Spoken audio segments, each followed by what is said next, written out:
Good morning, fellow fishing humans.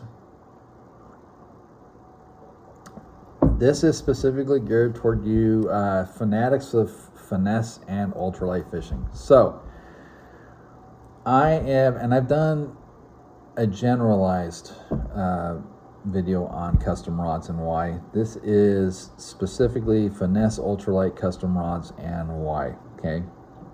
And I got it in categories, so I've got it on a list. So I'm not going to make eye contact with you all the time because that'll make it weird and you'll think I desire you, and I don't. I desire to catch fish. Just to get that out of the way. All right, so blanks. These are important.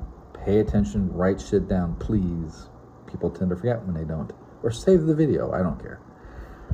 Get as good as you can afford. Pricier blanks often use higher grade materials. Common sense. This makes for more sensitive and lighter and more durable blanks.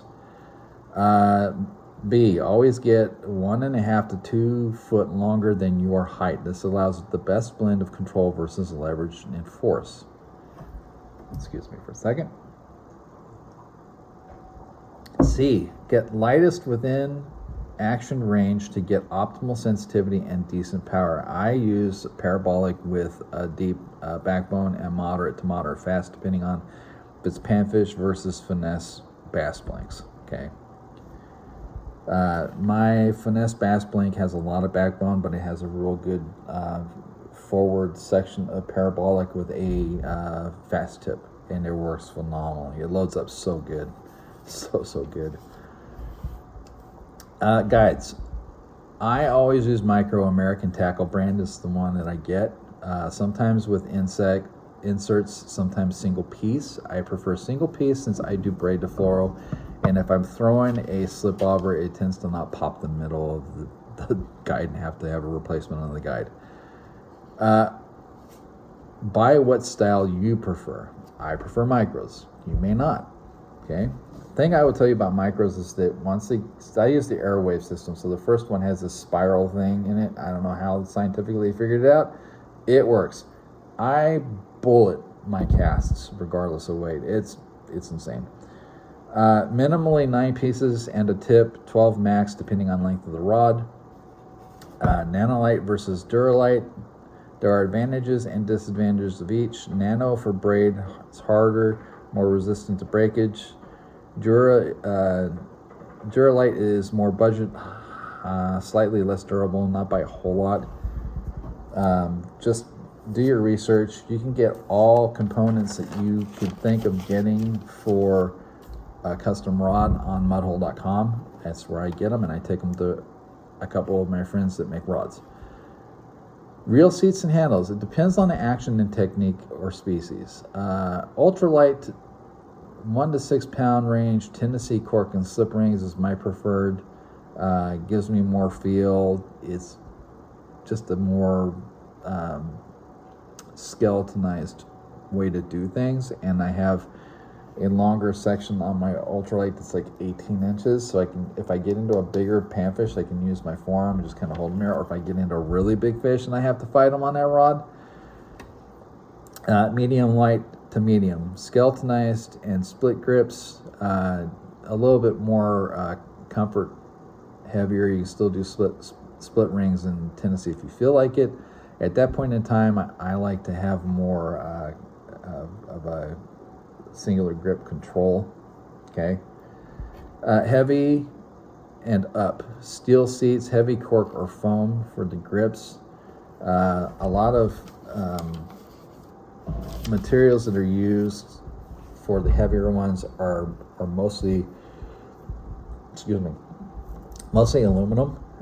You can get steel, it's more expensive, but for instance, my catfish carp rod, or what I call my stalking rod, because stalking means you walk in the shoreline looking to sight fish. It is one that was made by Ron Weber of Southwest Custom Rods here in the Phoenix area for my former roommate, and she owed me for something and gave me the rod. And it's a 3-piece. It's an 8-weight fly blank that had been made into a catfish rod, and the handle is corked with a heavy aluminum reel seat, but it's long. I think it's like 24 inches. It's a massive handle, and it's great for the forearm, especially with big ass grass carp and common carp. It's phenomenal rod, and the bend is moderate, and it only goes about a third of the rod, and the rest is just all backbone. There's very little beyond halfway that there's any kind of bend on whatsoever. It is micro guided. It is micro guided with the single piece guides, so no inserts on that one. It throws casts so good. My finesse bass rod is a North Fork blank, which North Fork is now owned or has merged with Shimano, so look to have way better Shimano products real quick. They also, I think, are with G Loomis, if I'm not mistaken. Could be wrong, but I think that G Loomis is part of the fold now. My rod is fitted for my hand. Okay, so Ron asked where I like to kind of have a balance point on a rod, how long, like split grip and all that, and it is perfectly balanced for me, regardless of reel that's on it. Now I try to stay in a certain weight size range of reel for that rod. When I first got that rod made, I had and I took it to Ron. I already had the reels, a Daiwa Tatula 2000 size LT, light tough, great drag. It's about 7.7 pounds, not the heaviest drag in the world, but it's so light. It was so light. So the rod and that reel together were like 14.4 ounces, less than a pound. I could hold it all fucking day long. The only issue I have with that rod is that if I got into a really big fish, it tended to be kind of uncomfortable because it was a skeletonized grip and it would dig into my hand. But you handle shit when you have a big fish on. You just do, okay? You angler up and you do your shit. And I had Nanolite micro guides, Airwave for the first guide, aluminum skeleton grips. And it's funny because if you look at the Shimano Zodius, which is a fairly expensive rod, it looks pretty much identical to that rod. And the reason for that is the Zodius, the accoutrements for like the reel seats and all that, they're pretty close to the same level, and they're from the same company that Shimano uses for those things. Mine is just slightly kind of above that, and because it was a North Fork blank, I did pay a premium for having that rod built. I paid $400 for that rod, but it is a sick rod, man. I will never get rid of it. I have broken a tip on it. I had it replaced by Ron. And then I discovered this really cool individual by the name of Brent LaGrady. Now, Brent makes, he started off making and painting lures. Makes this great one called the Fritter Extreme. I've seen catches from that thing that are just insanely huge. He's a really cool dude too, just a really nice all-around guy. He really truly is. LaGrady Custom Lures is the name of his company, and he does make rods now. And I had a 9-foot 4-piece fly rod, 5-weight blank, that I got parts for, slip ring style, micro guides, and had him make into a 2-piece, which worked phenomenally. But I had the chance to rehome my Daiwa Tatula and gifted that rod to my friend David. And my friend David gave me a brand new Shimano, why am I not remembering the name? My brain is not working this morning. I didn't sleep very good. But it's insane how good this reel is. And it is a 2500, so the spool size is a little bit bigger, but the weight is pretty much the same. And it balances at the same exact point. I really wish I could remember the name of the reel. It'll probably come to me after the video's fucking done. But it's such a good combination. I will tell you that the only rod in my line that I have a budget reel on is my super ultralight, because it's very rare that I go for anything outside panfish with that rod. I had one day where I was insane and wanted to go after big ass tilapia with it. They were going in groups all along the water, and they loved bread, and I was breading the shit out of them. It is a 2-pound line rod. It was a workout. It was fun, but it was more than I should have really had on the rod. But I've handled up to 9-pound carp on that rod if they've happened to get the bait that's on for the panfish. Now, I usually put akumas on that rod because I can go to Big 5 around the corner from my house, and they always have akumas, and they are a simple, inexpensive budget reel. They're usually the A20, A21, or the A1000. They're like 15 to 20 bucks. The drags work great.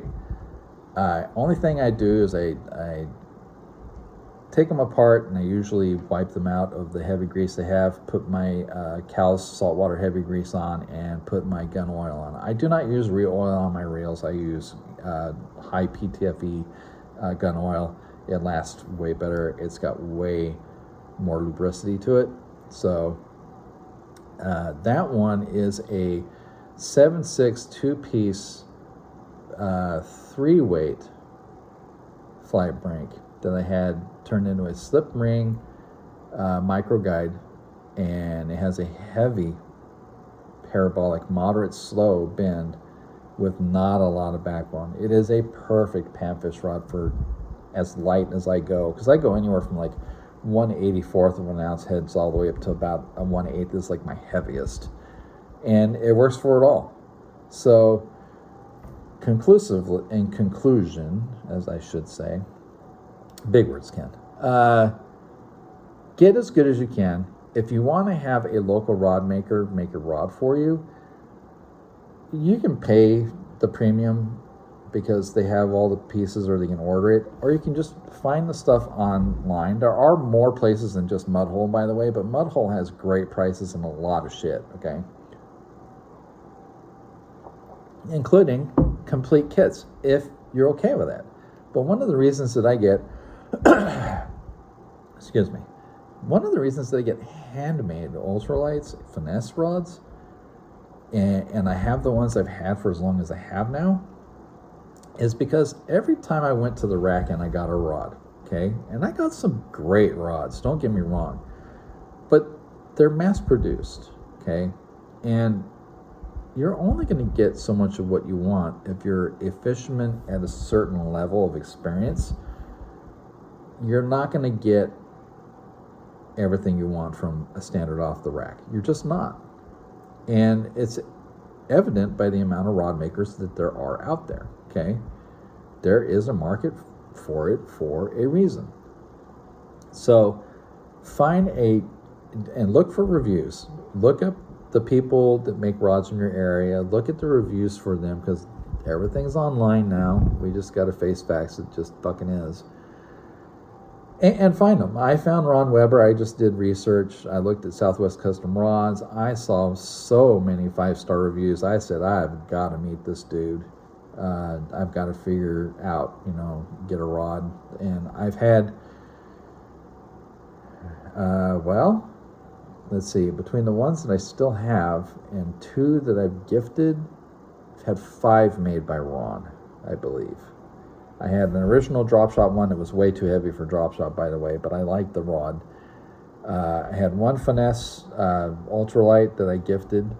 Now I have my ultralight and my finesse, so that's the 5, and then with the one that my roommate had made, there's 6.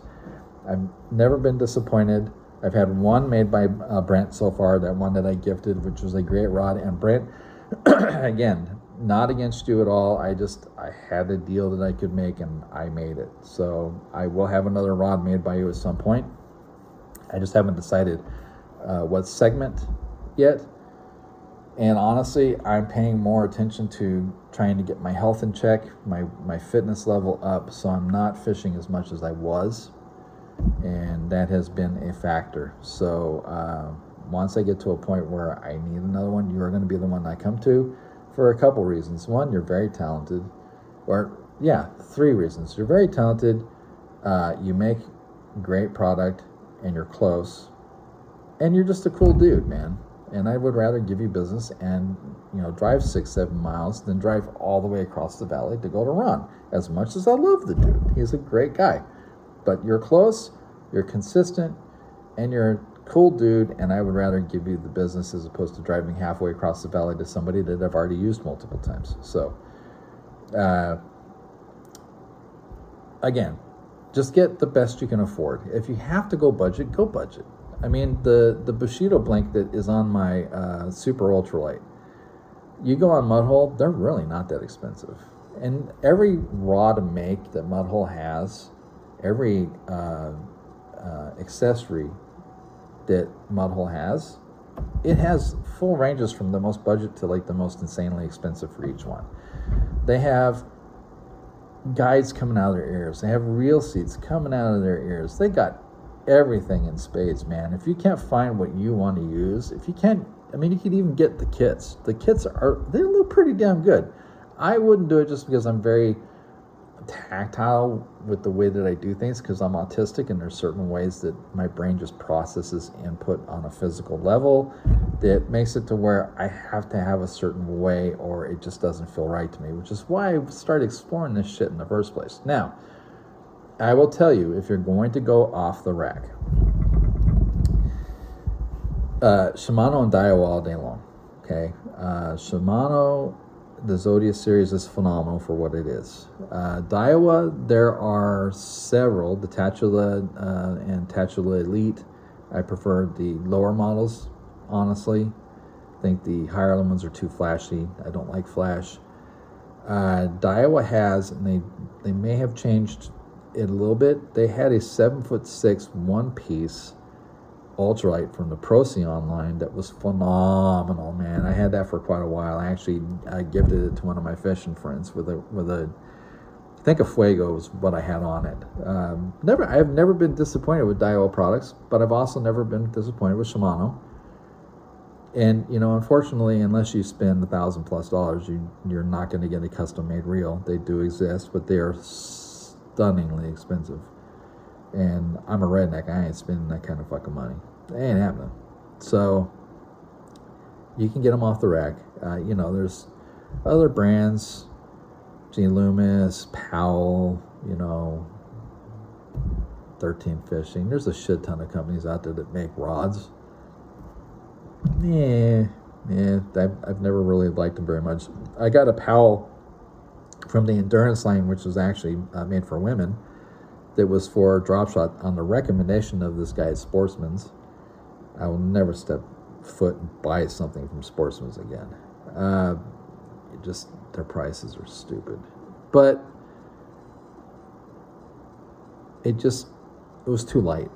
It was way too light. If I put a 1/8 ounce weight on it for drop shot, the rod tip would just bend. It'd warp, and I'm like, this is not a drop shot rod. And I just, at that point in time, was already at the point where I was kind of looking to get my own made rods. Now, I will have a rack bought rod as backup usually. I do not have one right now because I'm doing great with what I got. So do your research, see what you think, find what works for you. If it's off the rack, great. If you go and venture into getting one built, do it as much as you can afford. Just do. If you do just all budget because that's what you feel like doing, well, that's great, but you're not going to get the same experiences if you get as good as you can, okay? And I kind of get by with the slip ring style because it's the least expensive and it still works very well, but only for a certain range, okay? After a certain range of action increase, the benefit really kind of goes away to me, and at that point I have something with a real seat.